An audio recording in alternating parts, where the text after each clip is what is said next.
Hi folks, my perspective here.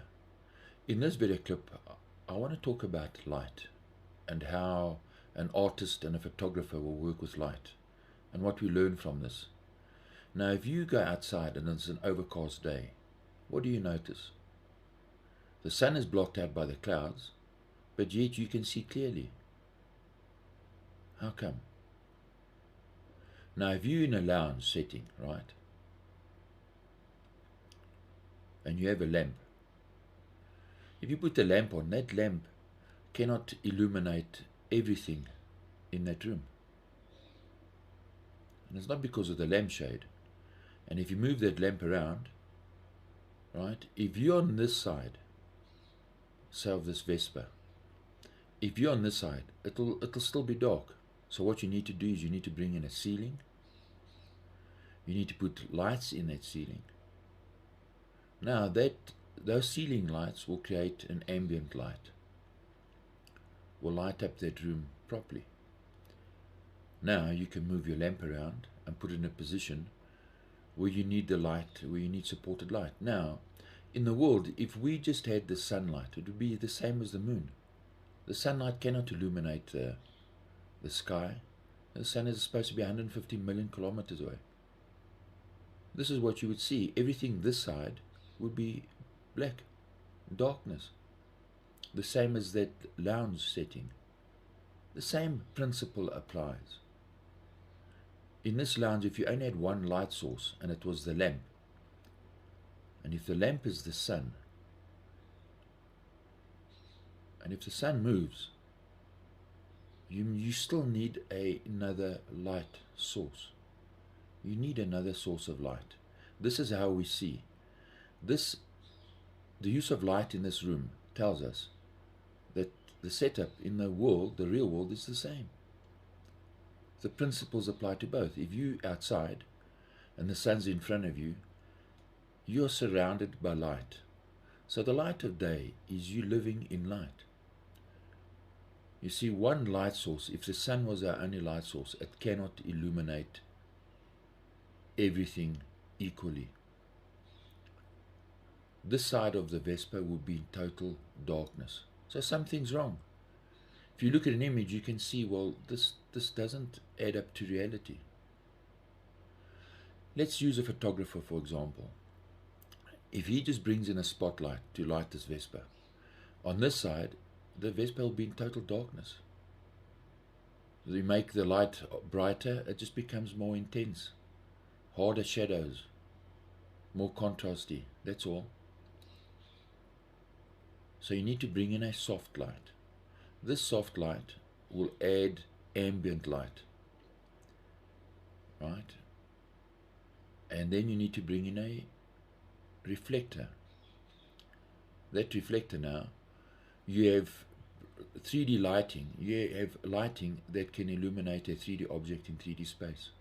Now you can move your lamp to where you want it to be, your hard light. The principles that are applied in this, the sun would be the spotlight.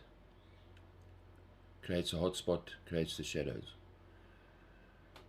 The softbox, that would be the light of day.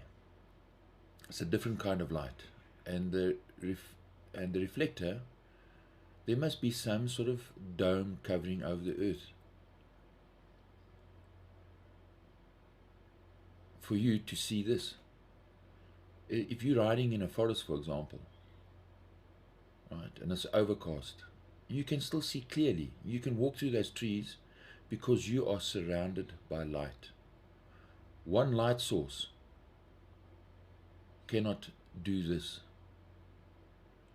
These people are surrounded by light, and there's a hard light that causes the shadows. For example, where's the light? Where's the sun in this image? It's on the opposite side, right? Yet the opposite side of the Vespas are not in total darkness. It means they're getting illuminated from a light source on the other side. Look, one light source. If we are spinning, right, on this ball earth, one side would always be totally dark. You cannot avoid this. You cannot escape this. First, the one side of the bike would be illuminated, the right-hand side. Then only the top would be illuminated, and then the side. Also your shadows. If you were in the northern hemisphere or in the southern hemisphere, your shadows can only ever face north. If you're in the north, and if you're in the south, your shadows can only ever face south. The angle of your shadows would never change because the light source is fixed and you're spinning on a ball. And this is not what we experience. Our experience in the world is not this. Now, if you were at the equator or even near the equator, right, your shadow now, remember the earth is supposed to be orbiting around the sun. Since the earth is fixed at the same angle, your shadows will swap sides. Every 6 months, your shadow will be on the one side. 6 months later, your shadow will be on the other side. This is unavoidable. You cannot escape this. So the ball earth with the sun illuminating the earth as the only light source, this is a fabrication. It's not real. This is impossible. Light does not work like this. The principles that how we use light on earth, they don't change. Our understanding of light and how we use light. One light source cannot light a 3D object. One light source cannot do this. as we see in this image. You walk in this forest. In a day you are surrounded by light. I find it interesting in the Bible that it says on day one, God said, let there be light. And there was light. And he separated the light and the darkness. In other words, he created light and darkness. And that's the ambient light. In other words, that ambient light fills everything.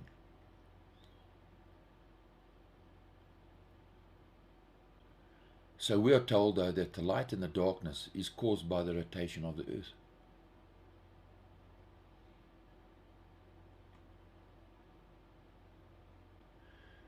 Then, on day 2, the Creator separated the waters above and the waters below.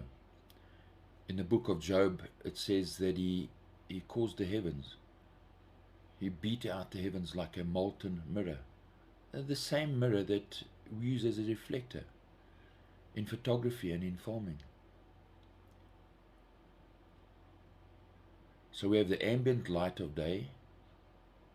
This is light. You are living in the light. And then the reflector. And then he created the vegetation and the land appeared. So it's interesting to notice that the vegetation would have survived in this ambient light. And then it says the third day. So obviously this light source must have been rotating, must be turning, because it says a day, a second day, a third day. And then on the fourth day he creates the sun. And it's the sun that gives us the hard light and gives us the heat. And then on the fifth day we created the birds and the fishes. Now if we look in this video footage, we often see images like this, and this is because the sun is reflecting off the dome. There is a dome like a molten mirror that covers the earth, and this keeps our atmosphere in, keeps the heat in, and here's visible proof of it. The world that we are taught and the world that we see with our eyes do not match up. Our eyes show us one thing and we are taught something totally different. Now I find it interesting, there's a scripture in Isaiah 29, and I'm going to stop the video here. And now listen to this. Isaiah 29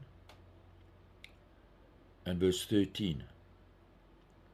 And it says, Jehovah says, this people approaches me with their mouth, and they honor me with their lips, but their heart is far removed from me. And their fear of me, or the respect of me, is based on commands of men, that they have been taught. Simply put, that we cannot honor the Creator with lies. We must honor the Creator in spirit and in truth. As simple as that. In Isaiah 29 verse 9, it says, be stunned and amazed. Blind yourselves and be blinded. They are drunk, but not with wine, and they are staggering, but not from alcohol. So in the system, people are staggering and they are blinded and they are drunk because they're living on this spinning ball. They're staggering and they're drunk from false teachings. And if we can see something is wrong, then what do? Do we simply go along with the flow? Do we just go along with a system that we can see is corrupt and is lying to us? We have to stand up and say, this is not right. It takes courage, and people are going to look at you funny, and they're going to call you names, but so be it. What we can do, though, is keep calm, keep our peace, be respectful to others. And to the shills and to the rulers of the system, Isaiah, in the same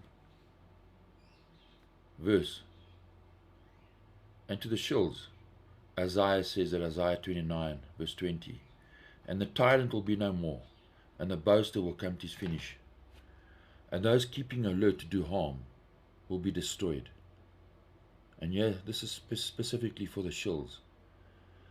And those who with a false word make others guilty, who lay traps for the defender in the city gate, and who with empty arguments deny justice to the righteous one. And the shills will come, and they'll argue with empty arguments, so that people will not see the truth. But the tyrant who is ruling the system, their destruction is imminent.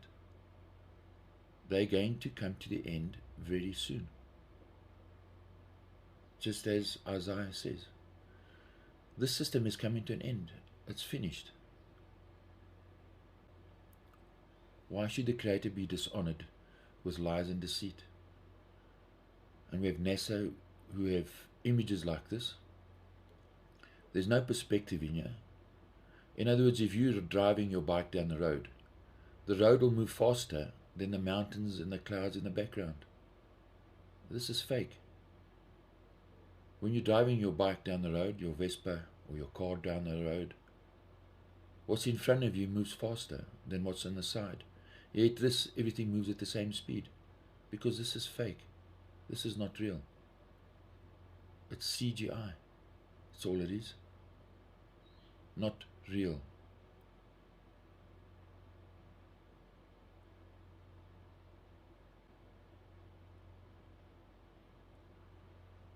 So you need to use your eyes, use your mind. Now, we're going to look at, if you were on a bike, for example, right, the International Space Station, that footage you saw, they apparently are supposed to spin around the Earth 16 times while the Earth does one rotation. And the angle of their path angle isn't lined up with the Earth. What does that mean? What would happen? So this Vespa is pointed towards the horizon. Well, first of all, the light source would be spinning, rotating with you. So if you're inside the International Space Station, the light would rotate around you. In a time lapse, you would see the light rotating around you from your perspective. In your video footage, this is what you should see, and we don't see it. Another issue, as soon as your angle is arced, that means the Earth should wobble. Because your axis, your path, is not lined up with the axis of the Earth's spin. It's the angle across that axis. Therefore, from your video footage, it looked like the Earth is wobbling. It has to. So these basic principles, we see that we're being lied to. So I don't mind believing in science. The point is, I don't have an issue with science. But the point is, if it's speaking the truth, then it's fine. So science claims to be under the umbrella of truth and fact. But yet we see that what we are being taught and what we're being told is a perversion of what is true. So I'm not prepared to sign on a contract or a belief system, and I can see that the contract is corrupted, because the price that you pay is too high to put your trust in these men that you can see have been lying.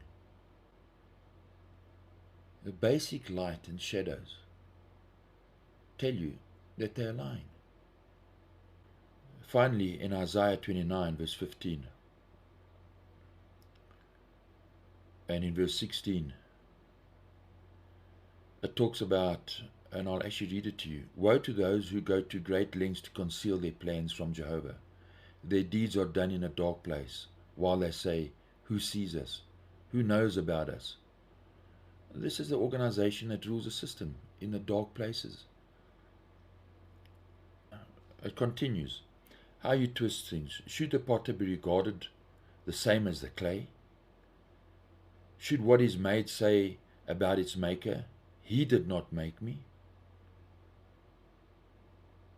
And does what is formed say about its former, he shows no understanding? They're trying to say that we are not created, we evolved, and that the Creator shows no understanding. Really? Who should I believe? The Creator or these science gurus who show lack of understanding? So if you want to sign on the dotted line, you go ahead and sign. It's none of my business. But I refuse to sign. I will not put my name on this document because the price is too high. I know this document is fraudulent. So some people will come and say, well, you know, I respect the Bible, but let me just twist the Bible to try and match up with what science says. And if I stand at this angle and I turn the Bible and I twist it like this, there you see now science and the Bible match up. Now I can have faith in the Bible and I can say I respect the Creator. It doesn't show respect for the Creator. It shows the opposite. So should we be fearful of men who are liars and deceivers? Why are we afraid of these people? Why are we afraid of them? These men are nothing. Soon they'll be gone and you'll never see them again. So my encouragement to you is use your eyes, use your mind and think. Look, and you will see a different world to the one that you're taught to believe in. You'll see a completely different world. So I hope this gives you something to think about. Cheers and thanks for watching.